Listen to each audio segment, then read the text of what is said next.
My name's Julian Wright. I'm the head of the Department of Economics. Welcome you to this session.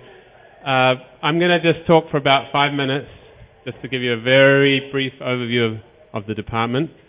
And then I'm going to pass it over to my colleague, Dr. Jessica Pan, and she's going to go through an example of one of our students, our honours student's thesis, which she supervised. So you get to hear about some interesting economics. And then if we have time, my other colleague, Dr. Lim Boon Chong, who's not here yet, he's giving another talk.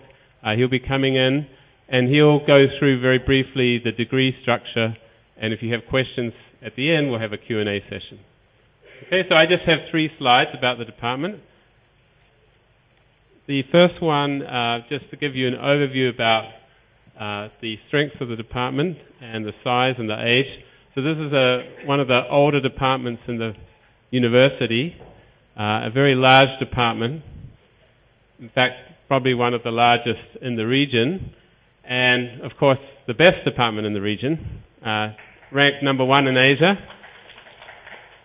And in the recent rankings which came out last week by QS, which ranked by department, we ranked 14th in the world. So we have a very good group of top faculty members selected from around the world, from the very best schools around the world. And we have a very large undergraduate program. As you can see, more than 1,400 undergraduates majoring in economics. Now, given that size and the strength of our lecturers, we're able to offer many interesting electives and modules in economics. Okay, and one of the things that's happened over the last few years is we've been able to grow the department in terms of the number of choices that you have in terms of interesting electives. So let me just show you all the, I doubt you can read all of those, but these are all the modules that we're offering next year, undergraduate. So I haven't put in the graduate because we can't fit it in. But we have a wide variety of quantitative core modules and interesting electives. Okay, so you can see we have various core modules at the top, your micro, your macro econometrics, and various quantitative models like mathematical economics and game theory, financial economics, industrial organization, and so on. And we also have a range of interesting electives from the economics of aging, immigration economics, technology and innovation. I teach this economics of competition policy. We have behavioral economics, psychology and economics. So we have, by far and away, I think the most diverse undergraduate program that you're going to find in Singapore, if not the region. Okay, so one question that we always get asked is, what do you do with a degree in economics? Degree in economics, as you can see from this range of topics, is a very broad and diverse degree that allows you to do a lot of different things. And I'll show you that in terms of some recent placements. So I'm just going to show you examples of actual placements of our undergraduates in the last few years. This is not a comprehensive. It leaves out many, but it's just a sample of some of actual placements. Okay, so one of the biggest employers of our economists are obviously the banking sector. Here, these are just some of the banks that have hired our recent students. Also, the government departments. All the top government departments in Singapore are looking for economists. These are some of the recent examples of placements. Private companies, consulting companies, and various small and large private companies are hiring economists. And of course, we also place at universities in terms of our undergraduates who go on and do PhDs and then become academics like myself. So just want to point out one example, which is my own student, who's an honours student, undergraduate program here at NUS. He did his PhD at Northwestern, and he just received his first job, which is at Wharton, maybe top 5, top 3 business school in the world, on a huge salary package. Okay, so business school, right, professor from undergraduate here. So basically anything's possible if you do a degree in economics.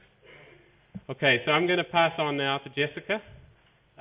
We'll come back at the end to have Q&A if you have questions. Hello, everyone. I am Jessica Pan. I'm an assistant professor in economics. I'm basically going to just give you a sense of some of the research and the very diverse research that we do in the department. Okay, so this is by no means where our department is heading, nor is it all-encompassing about the research that we do, but it's really just an example that, 2 years ago when I had, during the general elections, I had a student who was interested in finding an honors thesis topic, and we sort of agreed that this was a very interesting topic to study, and we decided to study it. Okay, so I'm going to spend about 15 or 20 minutes just giving you an example of the kind of research methodology that I use in my work and how we try and use this to address sort of interesting topics in the Singapore economy. Okay, so before I start, right, so just a show of hands, how many of you live in Aljunied? Anyone at all? Or one? Anyone lives in Potong Pasir or Hougang? Also, yourself? Okay, so I'm sure that most of you have not voted, but your parents have, right? And many of you during the last general elections probably were very keen to vote because it was a very exciting time. So one of the questions that was in the news, and it was a question that sort of piqued everyone's interest, was what is the effect of the general elections on housing prices? Okay, so we tried to do this in a very systematic way, my student and I, and we decided that the elections was a very nice way of doing this because we had what I call a very unique natural experiment. Okay, so what is the motivation of this work that we did? We were interested in looking at the relationship between housing prices and politics in Singapore because we are sort of a very unique environment. Okay, we might not expect there to be such a unique relationship in other countries, although one could imagine that this might actually be the case also in Malaysia, where we just had a recent election. Okay, so we might ask ourselves, why is it that housing prices depend on election outcomes? And most of you who are sitting here are like, you don't need to tell me lah. I mean, it's very obvious, right? The government can always use various carrots and sticks to reward people who vote for them. Okay, and this has sort of been the election kind of rhetorical statements that have previously been made. So as economists, we are sort of, neutral. We don't take any stance on whether this is true, but we want to look at the data to say, does the data tell us something that is in support or against this potential reasoning? Okay, so again, we don't take a stance. We're not political scientists. So we're sort of saying, okay, let's see what the data tells us. All right. So what my student did was that, he basically was reading all this news and he was like, there's this really interesting thing that we could look at, and there have been articles that have been written about it in the press, full-page articles. Most of you may have remembered it. And there it was very interesting. I remember reading this and going like, wow, if you just randomly pick any flat, of course you will find some that is higher, some that is lower, right? There is no systematic way of thinking about this problem, right? So the idea behind this article was that, do we see housing prices being substantially different in opposition versus non-opposition constituencies? Okay, and if you recall, there was a lot of sort of moments in the general elections where, again, this election repertoire of telling people to vote in the right way would affect somehow their housing prices, which is again the motivation for looking at this even deeper. Okay. So the central research question that we have, and again we'll be using 3 concrete methodologies to address this question. First is there a political component present in housing prices? So in a sense, we want to be able to put a value that people place on the locational attributes or the characteristics of houses that are associated with living in a PAP ward. Okay. Now, this is not an easy issue, right? Because for most of the places in Singapore, they have never undergone a shift in government. So it's a question that is impossible to answer if you're living in a place that has never had a shift in government, right? So the nice thing about this election is that we know that there have been some areas that have allowed there to be a shift. Okay. Now, this is fundamentally an empirical question. And what I mean by that is to say that we can debate about this till the cows come home about what we think the expected effects are, but unless we look at the data, we will never know for sure what actually happened. Okay? So what we're going to do in this paper is we're going to exploit what I call a unique natural experiment, which is Aljunied GRC. So the guy in the front who lives in Aljunied should be very excited about the results. Or maybe he doesn't care. Okay. All right, so the first thing about this that is interesting, right, is the fact that the Workers' Party victory was somewhat unexpected. In other words, if somebody offered you a bet the night before the elections, you would probably be like, and depending on how you felt, right, either 50-50 or like maybe 70-30, but the point is that people would probably offer you an even bet before the elections, and you would probably have to accept the even bet. You actually had no idea what the outcome was going to be. So for many people living in Aljunied GRC, the next morning after the elections was really only when they realized that they were now under a different political party. Okay, and this is nice because in the entire history of Singapore, there have been very few reversals of such. And so it gives us a very unique chance to look at how housing prices change as a result of this change in government. Okay? Again, I'm not taking a stance as to whether it could go up or go down or it could remain the same. And in fact, economic theory would tell us that the directions could be in any particular way. So at the end of it, after I tell you what the result is, we will discuss how we interpret the results. And again, that's how we do things in economics. Okay? So what do you think happened? Anyone wants to harbor a guess before I get there? Okay, so how many of you think the housing prices went up? Nobody, really. Interesting. How many of you think it remained the same, no change? How many of you think that it went down? Okay, so some of you, and the rest on the fence. There's no on the fence. Shall we try this again? Okay, so the presumption here is that if we think about economic theory, it seems to suggest to us that perhaps the prices may have gone down. And again, if you subscribe to that logic, you're really thinking that somehow people are going to capitalize the housing value in terms of expected future valuation, and that will have gone down because of reduced amenities. Okay? Now, what we can do with this unique natural experiment is that we can basically try and estimate your valuation of living in opposition while holding all else equal. And here we're going to be using an econometric technique which allows you to compare basically apples to apples. Now, the reason why this is an important question and a difficult one is that in the past, previous research would basically just compare housing blocks that are in a PAP ward versus a non-PAP ward. And you can immediately see that there are many problems with doing it that way.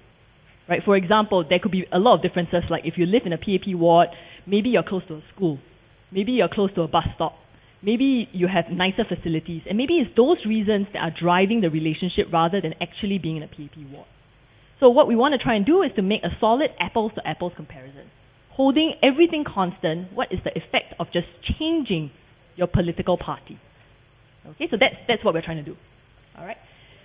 So in order to do this, we are going to use 3 econometric techniques. Okay, so the first is a hedonic wage regression. So how many of you have heard the word regression here in this room? Please help me out and put your hands up very high if you heard about it. Okay, how many of you have taken statistics at A-levels? Nobody, really. Okay, I know some of you have, okay, because I know what the requirements for getting into NUS is. So what we're using is a regression, and if you don't know what a regression is, it doesn't matter. All it's trying to say is we're trying to look for an association between the housing attribute that you have and prices. Okay, so a hedonic wage regression just allows you to attach prices to particular housing characteristics that you value. Okay, that's all it does. So here, what we're trying to say is, if you live close to a bus stop, how much do you value that? If you live in a PAP ward, how much do you value that? So that's the first technique that we use, hedonic wage regression. So as you would expect, if a housing price has a political component, then the prices should be higher in a PAP ward. Okay, all else equal.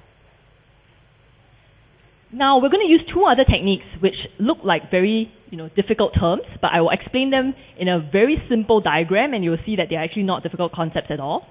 The first is what I will call a regression discontinuity design. It's a very neat idea that says that we can, instead of comparing things that are very far apart, we compare things that are very close together. So the basic intuition behind this is that we really want to be comparing flats that are right along the electoral boundary. Okay, so that's the regression discontinuity design. We're going to use another approach called the difference in difference approach. And here the idea is difference because it's a before and after. Another difference because it's comparing things that are in Aljunied versus outside Aljunied. Okay? So we're going to put all of these 3 things together. So we're comparing houses that change political representation after the election in Aljunied versus outside Aljunied, very close to the electoral boundary. Okay, so that's basically the aim. Everyone understand? Okay. So, this is a map of Aljunied, if you haven't actually seen one before. I think what is the most interesting thing about this map, apart from the fact that it has 5 colors, is the fact that if you look at the grey area, that's actually Hougang. So Hougang actually sits firmly within Aljunied. So notice that what we will not be doing is compare Hougang and Aljunied because they didn't undergo any change in representation. Okay, what we will be doing is to actually look around the boundary and compare apartments around that boundary. So you're comparing it with Ang Mo Kio, Tampines, Bedok, and Sengkang. Okay? So what my student did was that he basically went out to the HDB website and downloaded all the HDB transactions for a year. Okay? And it was nice because exactly when he was doing his honors thesis was exactly this 1 year time period. So he could download the 6 months before the election and the 6 months after. Every single transaction that happened in the resale market. Okay? He also was able to get characteristics of the apartment, like how old the apartment was, how big it was, how many rooms it had, whether or not it underwent already an upgrading program. Okay? And then he could also use his map and measure how far is it from a school, how far is it from a bus stop, and more importantly, he went to the Electoral Commission office and bought the election maps. So this poor guy had a lot of work to do. And he went to measure every single apartment block that he had, how far it was from the electoral boundary. Okay, so he basically took this map and he went and he used Google Maps to measure every single apartment block, how far is it from this boundary. Okay. Now the very nice thing about that was that he ended up with a data set of about 2,000 observations that had all of this information, including housing prices. So he could run a very simple regression that looked at how did housing prices change very close to the boundary before and after the elections, comparing apartments that changed political representation and apartments that didn't. Okay. Now, you might think that this is like a very particular setup, but I want to emphasize that even though I am talking about a political situation, you can imagine for any public policy, you can do this kind of a setup. You know, like yesterday we had WIS, today we don't have. Tomorrow we have CPF benefits, today we don't have. And this methodology called difference in difference is used a lot in the government ministries to evaluate effectiveness of public policy. Okay? So when he did that, what he found basically was the following. Okay? He found that if you looked, so just focus on the results in the third column. Okay? When you look before and after an election, for houses close to the boundary and far from the boundary, you end up with a number that is 0.0244. Okay, the first thing that should stand out at you is that the number is very small. And in fact, for those of you who've done statistics, you'll notice that it is also not statistically significant. Which basically means that if I had to interpret this coefficient, it says that being in Aljunied on the day of the election, for about 6 months after that, the housing prices did not transacted at a lower price by about 2.4%, but that this difference was not different from zero. Okay, so those of you who thought that housing prices would go up were wrong. Those of you who thought that it would go down, thankfully were wrong, and it really remained unchanged. So when you do this sort of correctly, you actually find extremely small effects on housing prices. So we basically found nothing. Okay? Which you will be like, oh, then why is this an interesting piece of work? There are some questions that when you find nothing is still an interesting answer. And I think this is one of them. Okay, so that's kind of the basic take-home message in a sense. So we did more robustness tests, right, to make sure that this result was true. And what we ended up doing was that we looked even closer at the boundaries, compared apartment buildings that were more and more similar, and we basically found the same thing. No difference in the first column. Okay, so no sense in which housing prices actually went down. Okay. Now, you might ask ourselves why. It's a bit strange, right? Because in a sense, every election, people always harp on this. The fact that we find no change could be perhaps surprising. So why might this be the case? So for that, we might want to turn to economics to try and rationalize the results. Okay? So I think economics tells us that there may be 4 reasons, or maybe even more, as to why this might be true. Okay? The first is that maybe these days really, housing upgrading, nobody really cares about it because all of the apartments are pretty good quality already. And in fact, my student found that most of the apartments in Aljunied had already undergone some sort of upgrading. So it could very well be that these days there is a fairly low value placed on upgrading, and the fact that Workers' Party came in and said, don't worry, we'll maintain the estate in the same quality, actually worked. So that's one possible reason. No change in actual expected quality. Secondly, and this is a non-trivial one, is that perhaps these days people actually want to live in an opposition constituency. Okay, in fact, for a long time I was arguing during that time that, wow, so exciting, in Aljunied, we always go there and watch these things. Maybe it's very fun to live there, hypothetically, right? And if a lot of people feel this way, you could even have a situation where housing prices go up. For example, you expect that maybe this party will put in more effort, so you get better service, then housing prices will go up, right? Okay, so that's one possibility. Again, hard to imagine why. Now, the third reason is a limitation of our data. Okay? And this is again where we always take a step back and we say, are there any limitations of what we might find? And here, one big limitation is that the time period that we study is very narrow. So we are basically saying that it must be the case that prices are fully capitalized in all the transactions. But maybe that's not true. Maybe it's a delayed response and it will only come into fruition later on. So that we cannot reject. Okay? And finally, and again a distinct possibility, is that maybe these days the political component is just negligible. So there is just no economically significant relationship between housing prices and politics in Singapore today. So if that were true, then maybe this entire rhetoric of the housing policy in elections should just not be emphasized as much anymore because people don't really seem to care as much. Okay? So these are again 4 possible reasons that could lead to different results, but the fact that we found 0 suggests that maybe 1 or more of these are true. Okay?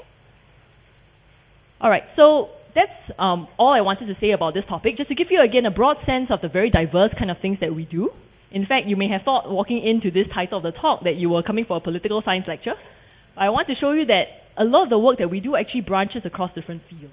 So for example, I'm a labor economist, and the topics that I study are actually very similar to the topics sociologists study, very similar to what psychologists study, but then we use very different methods.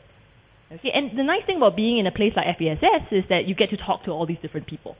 And I very often actually engage in multidisciplinary work with sociologists as well as psychologists. So just to quickly conclude, we find if this is, your basic take-home message from my talk is that there is very little evidence of price decline. So if you live in Aljunied, Hougang or Potong Pasir, don't worry too much these days. There appears to be a relatively small political component in housing prices. Now, that being said, this is applied to Singapore today. I would not be very quick to generalize my results to the Malaysian side, for example. There, it could be sort of Singapore 20 or 30 years ago, where maybe housing prices did matter quite a bit in relation to political control. Okay, so we cannot generalize.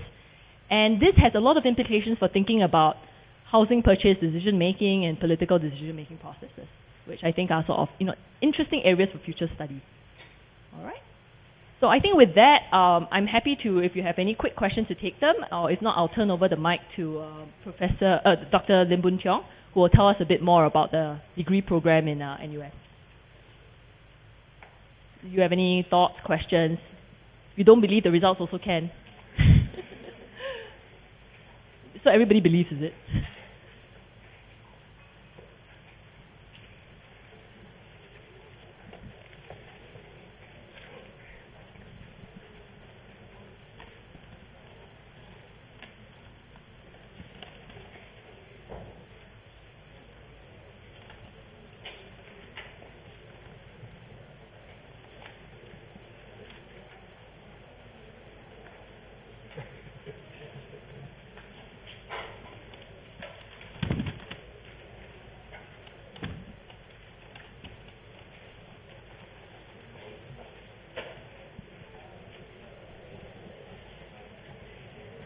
Good morning, or about to be afternoon. Welcome to our open house. I'm Boon Tiong of the Economics Department. I'm looking after the undergraduate studies at the department. Okay, and also at the same time, I'm also working in the Dean's office, also looking after the very special programs that the faculty has on offer, right? Double degree programs, joint degree programs, double majors, and so on. Right? And so what my purpose here is to let you know something about what we offer here, right? For economics, as by the fact that you are here, it means that you have interest, right, in picking up economics as a major. Okay, so what is really economics as a major like? Right, at NUS. Right? Now, I mean, there are a lot of this talk around, what is the difference, right, between NUS economics and SMU economics and NTU economics and so on. I really can't say for the others, right? But what I can say is that for us, right, we are serious people, right? And NUS has always been serious, right? And when we really train the students here, when they take up the economics as a major, we really train them to think like economists, right? And that's why we are serious, right? You see, economics is a discipline, right? It's a discipline. It's a discipline of mind. It's a way of thinking. It's a training of the mind, right? It is not about facts, okay? And so when we train people to think, right? To think like economists, right?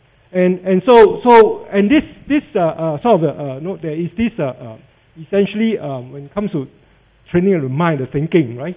There is what you call the core, or something that you find that that if you talk to one economist and from one to another, right? You see that the way that they talk and the way that they think are somewhat similar, right? And why are they similar? Why? Because we are all guided by one essential core, right? And so in the major, right? For NUS economics as major, right? We emphasize very much on the core training, right?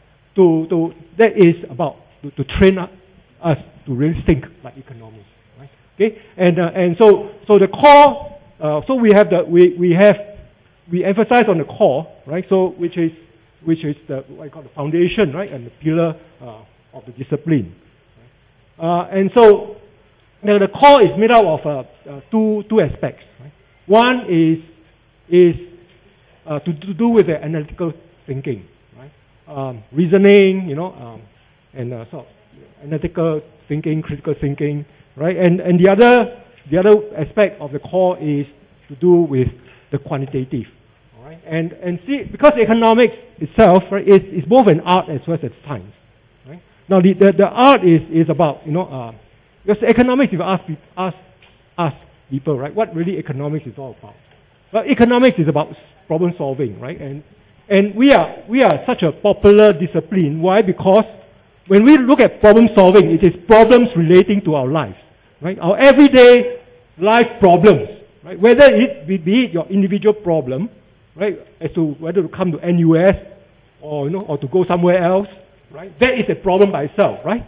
Now it's a big problem, right? Because and the way we solve this problem will affect the rest of our lives, right? Okay, and also problems at large, right? As you interact in society, right? Whether you should be a good citizen or and so on, right? Now even the problem like we got the housing prices, right, and politics, right? Now these are all problems, right? Problems at large of society faces, right? Whether to go into this kind of so-called welfareism, and in fact we have to define what welfareism is about, right? And so these are all problems, right? So and economics is really about problem solving, all right? And we are very good at problem solving because we emphasize on its logic, right? It's a logic of decision making. That's what economics is all about, right? Okay, and so here. So we have the one aspect of it is this thinking tools, right? And how do we go about solving problems, right? And so we have the analytical aspect of it, which is as people will come, if you have done economics at A levels, right? You will know about this macroeconomics, right? So we deal with microeconomic theory, macroeconomic theory, right? So here over as you go through the modules, right? You learn about concepts, and concepts are really thinking tools, right? And of course, you come here, you if you have done economics at A levels, right? You'll know some of the concepts, right?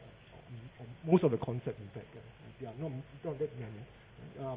Opportunity cost, scarcity, and all this. Now those are just thinking tools, right? Just like if you talk about plumbing. Right? A plumber needs tools, right? Now, you need a wrench, you need screwdrivers, you need so on. Now, if you know what wrench is, you know how to operate a wrench. That doesn't make you a plumber, right? Because plumbing is more than wrenches and so on and so forth, right?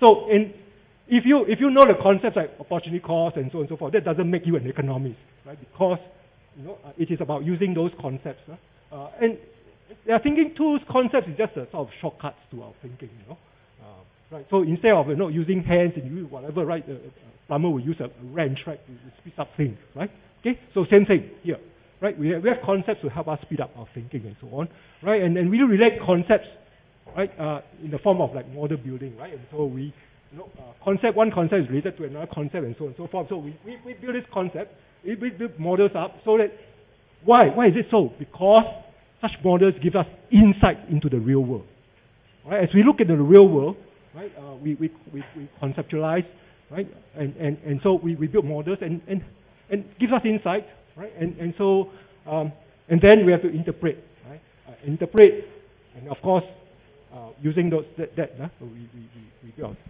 theories, right? Okay, and so these are the analytical part of it, right? And being a science, right, we have to build up our evidence using data, right?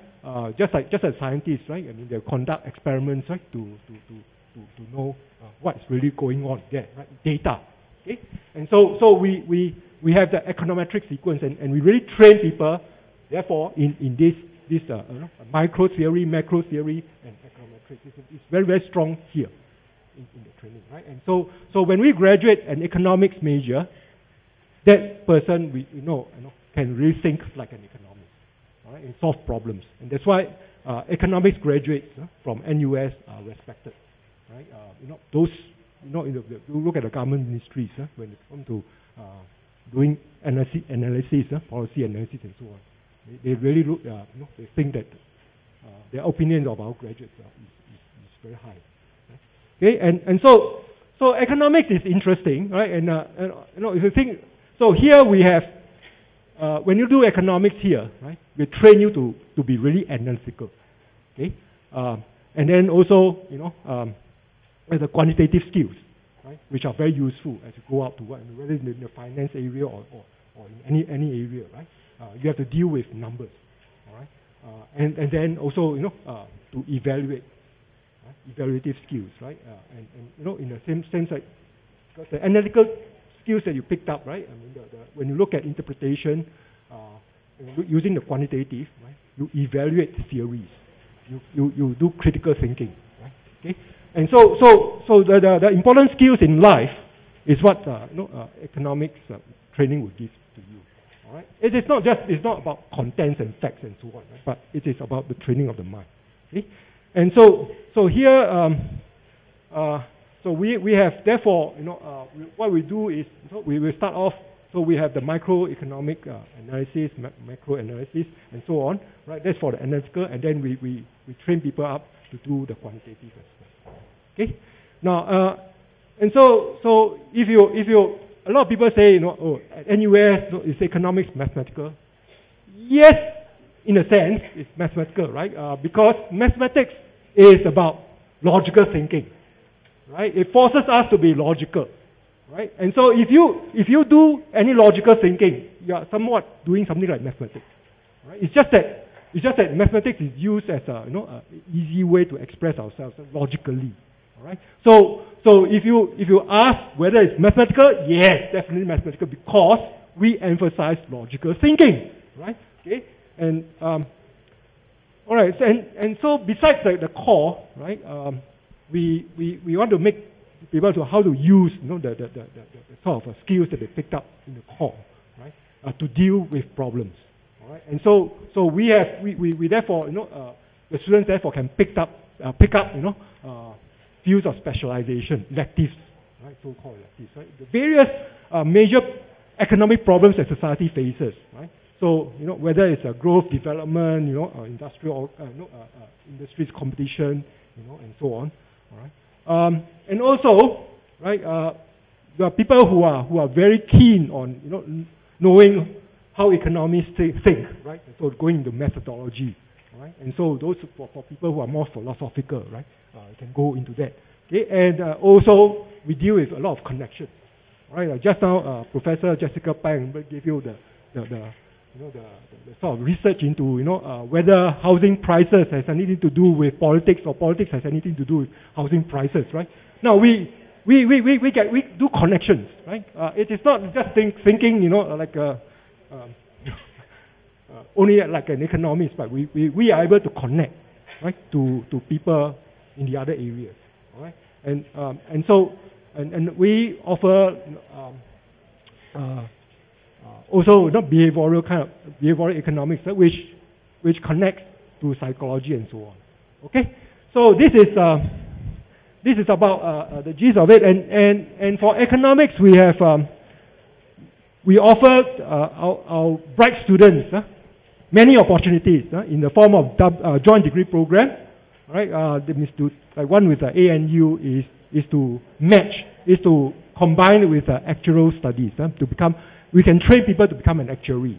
Okay, we can train people to become an economist. We can train people to become, investment analysts and so on. Now, using the JDP, all right. And so we have joint degree programs, of course, with UNC at Chapel Hill. People who like to have some American education, right? Then go for that, right? And also double degree programs with law, engineering, business. Okay, and not just that. If you want to do a double degree program, we're going to do a major in mathematics, you can do that. And we have many students who graduate with 2 degrees. One honors degree in economics and another degree in science, major mathematics, whether it's just BSc or BSc honors. All right? And also same thing with the statistics. All right? So it's up to your imagination really when you come here. Right? If you want to stretch your mind in various ways, there's always a possibility here anyway. Okay? With that, I thank you. And so, if you have any questions and answers, if you have any questions, I'll answer them. Do you have any questions?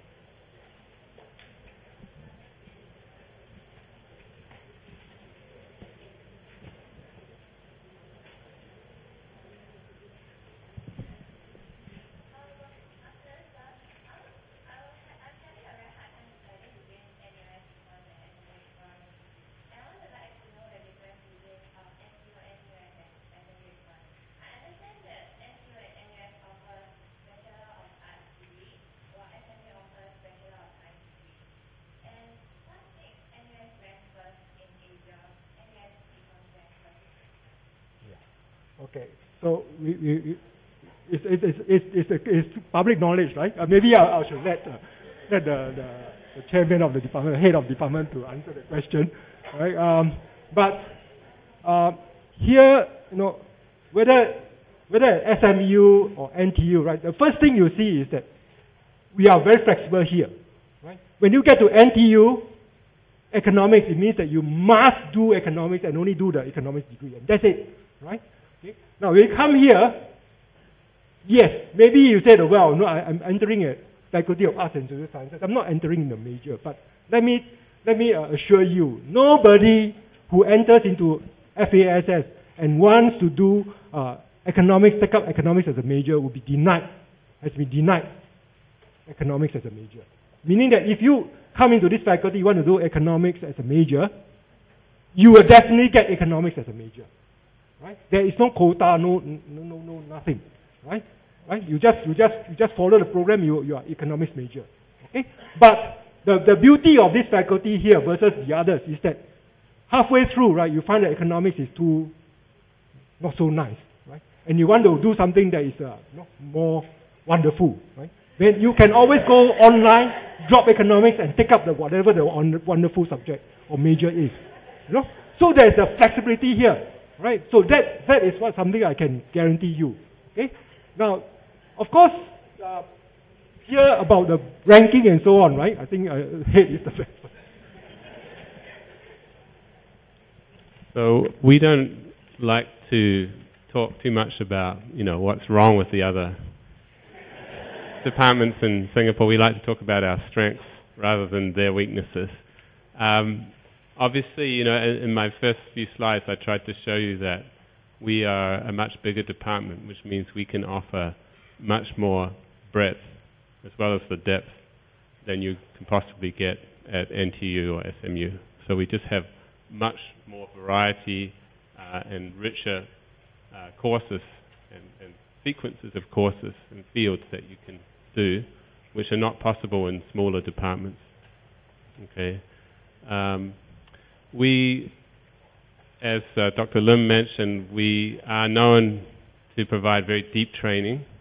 That is in comparison to maybe a business school approach, which emphasizes, some of the softer skills. We, of course, want to emphasize all the different skills. So we do have a lot of, in our recent offerings, we emphasize more the interactions, the presentational skills, and so on.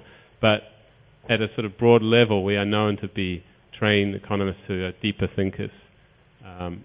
Maybe some of the other departments around emphasize the soft skills at the expense of the depth of thinking. And when we talk to the ministries, they say, yes, some people have good presentation skills, but they can't actually think through the problems very deeply. And that's what they want, right? The presentational skills you can develop in many different ways, in many different forms. University should be just one of those avenues for developing the softer skills. Other questions? We have the economics booth, and we welcome you to visit our booth, right? And over there, we have colleagues, colleagues there, and also students there to answer many of your questions, right? Because our time here is limited, so I really invite you to go to our booth. We have 1-2 minutes if there's any other questions. Otherwise, you can find us at the booth, and we also have two students from the program who are down at the front here. I'll stick around. Maybe we'll just wait outside if any people have specific questions. You can address it to people wearing the NUS Econ t-shirts. Thank you very much.